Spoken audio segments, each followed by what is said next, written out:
El día de hoy, miércoles de la 21ª semana del tiempo ordinario, la Iglesia nos invita a reflexionar en el texto de Mateo 23, 27 al 32.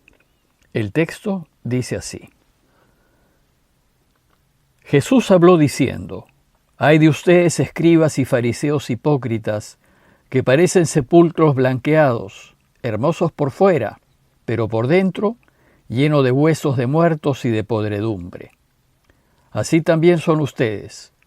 Por fuera parecen justos delante de los hombres, pero por dentro están llenos de hipocresía y de iniquidad. Ay de ustedes, escribas y fariseos hipócritas, que construyen los sepulcros de los profetas y adornan las tumbas de los justos, diciendo: si hubiésemos vivido en el tiempo de nuestros padres, no nos hubiésemos unido a ellos para derramar sangre de los profetas. De esa manera atestiguan contra ustedes mismos que son hijos de los que mataron a los profetas. Completen, pues, lo que sus antepasados comenzaron». Con el comentario de los dos últimos ayes del relato de hoy, completamos los 7 ayes con los que Jesús ha venido denunciando a escribas y fariseos. Jesús busca poner al descubierto la falsedad e hipocresía de estos. El 6º ay dice así: «Ay de ustedes, escribas y fariseos hipócritas, que parecen sepulcros blanqueados, hermosos por fuera, pero por dentro, llenos de huesos de muertos y de podredumbre». Para entender mejor esta crítica hay que tener en cuenta lo siguiente. Primero, que en las grandes fiestas religiosas judías, la ciudad de Jerusalén triplicaba su tamaño debido a la cantidad de peregrinos que llegaban a las celebraciones. Las tiendas de campaña que armaban los peregrinos se ubicaban en torno a Jerusalén y en donde era posible. Y la mayoría levantaba sus carpas en el Monte de los Olivos y partes del Valle del Cedrón. Segundo, hay que tener en cuenta que el Valle del Torrente Cedrón, o Valle de Josafat, que separa Jerusalén del Monte de los Olivos, estaba lleno de tumbas. Pues la tradición religiosa judía ubica en este valle el juicio final o juicio de las naciones. Incluso, hoy en día hay muchos cementerios judíos que se encuentran ubicados en este valle, a fin de estar en primera fila en el día del juicio. Tercero, tener en cuenta lo que dice la ley respecto a tocar los cadáveres y las tumbas o los sepulcros. Según la ley, el solo hecho de tocar o caminar por encima de una sepultura hacía que uno cayese en impureza legal por 7 días. Dice Números 19:16. El que toque en el campo el cadáver de un hombre apuñalado o cualquier muerto o huesos humanos o una sepultura, quedará impuro por 7 días. Esto significaba que acabados los 7 días, debía ir al templo y hacer todos los ritos de purificación necesarios para recuperar la pureza ritual. Debido a esta ley de pureza religiosa, tenemos el caso de la ciudad de Tiberíades, que fue construida por Herodes Antipas a orillas del lago. Esta ciudad no era visitada por judíos practicantes, pues estaba construida encima de un cementerio. Es de notar que los evangelios no hablan de visita alguna que haya hecho Jesús a la ciudad de Tiberíades, no obstante estar muy cerca de Cafarnaúm. Sucedía que las autoridades religiosas, especialmente antes de la fiesta de Pascua, solían pintar con cal o yeso las tumbas, para que los peregrinos lo adviertan y no acampen sobre ellas ni las toquen. Es decir, para no caer en impureza legal por 7 días, porque eso les hubiese impedido celebrar la fiesta religiosa. Por último, pintar algo con cal o yeso era una forma usada para dar buena apariencia a algo de poco valor. Y en esto se centra la crítica de Jesús a los escribas y fariseos. Para Jesús, la falsa piedad de los escribas y fariseos era parecida a un sepulcro lleno de huesos, pues disfrazan su piedad y la hacen parecer buena. Actúan como los que blanquean las tumbas, que las pintan con cal y yeso para que se vean por fuera hermosas, pero en realidad viven en la impureza, siguen siendo tumbas, siguen siendo impuras, siguen estando llenas de huesos. Así también son ustedes, dice Jesús. Por fuera parecen justos delante de los hombres, pero por dentro están llenos de hipocresía y de iniquidad. Tienen una apariencia atractiva y de admirar, pero su actitud es contraria a toda justicia. Y por último, el séptimo de los ayes critica el comportamiento acomodaticio que han tenido escribas y fariseos, y quienes piensan como ellos, a lo largo de la historia. Dice el texto: «Ay de ustedes, escribas y fariseos hipócritas, que construyen los sepulcros de los profetas y adornan las tumbas de los justos, diciendo: si hubiésemos vivido en el tiempo de nuestros padres, no nos hubiésemos unido a ellos para derramar la sangre de los profetas». Los profetas y justos que menciona Jesús son aquellos que observaron fielmente el corazón de la ley a pesar de toda la oposición y persecuciones que sufrieron.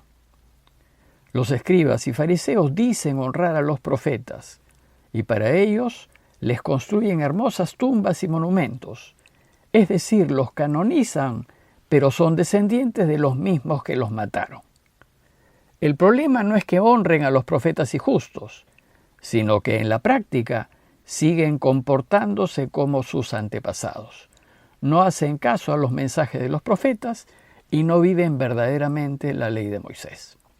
Y de esta manera, dice Jesús, atestiguan contra ustedes mismos que son hijos de los que mataron a los profetas.